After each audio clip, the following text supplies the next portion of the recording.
This channel does not promote any violent, harmful, or illegal activities. All content provided by this channel is meant for an educational purpose only.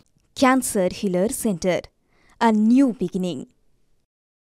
তৃণমূলের আভ্যন্তরীণ খবরের দিকে একবার নজর রাখতে হবে, কারণ রাজনৈতিক পালাবদল চলছে, সামনে ভোট রয়েছে। কি কি খবর থাকছে? প্রথমেই দমদার 10-এ রাজনীতির খবর।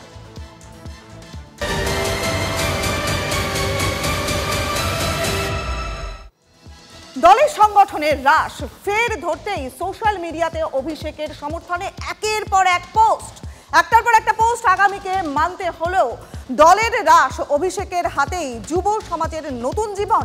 সোশ্যাল মিডিয়ায় একের পর এক পোস্ট। অভিষেক আমাদের সবার নেতা, সুব্রত বক্সির মন্তব্য উদ্ধৃত করেও পোস্ট করা হয়েছে সোশ্যাল মিডিয়াতে।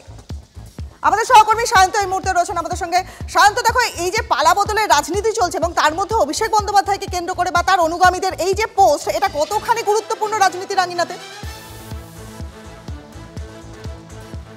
দেখো, অবশ্যই গুরুত্বপূর্ণ, কারণ দেখো আগামী 2026-এ বিধানসভা নির্বাচন। তার আগে অভিষেক বন্দ্যোপাধ্যায় যে বৈঠক করলো ভার্চুয়ালি, সেই বৈঠকে একটা বিষয় পরিষ্কার করে দিয়েছেন যে সংগঠন কিভাবে চলবে এবং কিভাবে ব্লক সভাপতি বা বুথ সভাপতিরা নিজেদের কাজ করবেন সেটা কিন্তু স্থির করে দেবে অভিষেক বন্দ্যোপাধ্যায়।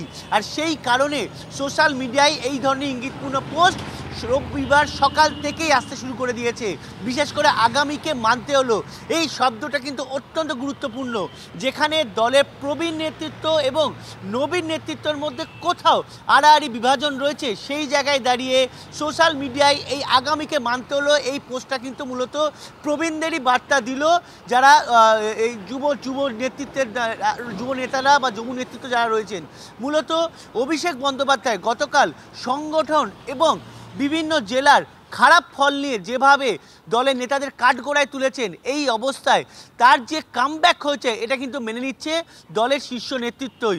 এর সেই জায়গায় দাঁড়িয়ে অভিষেক বন্দ্যোপাধ্যায় কি 2026 বিধানসভা নির্বাচনের সংগঠন কিভাবে চলবে না চলবে বা কিভাবে সংগঠন ভোটে নির্বাচন প্রতিদ্বন্দ্বিতায় নামবে সেটা কি স্থির করবে, সেটা কিন্তু দলের নেতৃত্বের কাছে দাবি।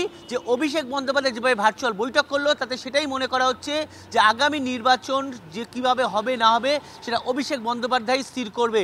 কারণ মমতা বন্দ্যোপাধ্যায় সবার উপরে থাকলেও, অর্থাৎ তৃণমূল সুপ্রিমো হিসেবে সবার উপরে থাকলেও অভিষেক বন্দ্যোপাধ্যায় যে সংগঠনের একদম অভ্যন্তরে ঢুকে গিয়ে তার খোলচে নলচে বদলে দিতে চান সেটা কিন্তু গতকালের এই বৈঠক থেকে পরিষ্কার হয়ে গিয়েছে। একই সঙ্গে তোমাকে বলে রাখি যে অভিষেক বন্দ্যোপাধ্যায় গতকাল যেভাবে বুথওয়ারি একের পর এক ফল নিয়ে নিজের তথ্য তুলে ধরতে থাকেন, তাতে কিন্তু একটা বিষয় পরিষ্কার হয়ে গিয়েছে যে যাবতীয় রিপোর্ট, যাবতীয় ফলাফলের এক নিখুঁত তথ্য অভিষেক বন্দ্যোপাধ্যায় নিজের হাতের কাছে রাখছেন। আর সেই জায়গায় দাঁড়িয়ে কোথাও মনে করা হচ্ছে যে অভিষেক বন্দ্যোপাধ্যায় কোথাও এই দলের আগামী দিনের কাণ্ডারি হয়ে উঠতে চলেছেন এবং সেটা কিন্তু দলের যুব নেতৃত্বই বার্তা দিচ্ছে সোশ্যাল মিডিয়ার পোস্টের মাধ্যমে।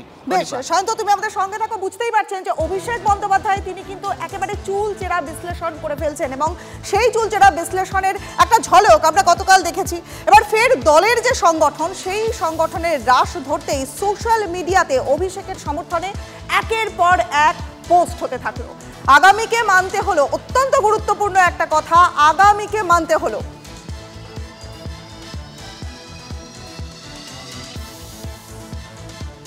ধান ভাঙতে শিবের গীত, এই বোকা বানানোর নিরন্তর প্রক্রিয়ার মধ্যে দিয়ে 2024-এর যে ফলাফল দেখেছেন, সেই ফলাফলেও আবার বলছি, ভয় দেখিয়ে ভোট নিয়েছেন, ভালোবাসায় ভোট পাননি।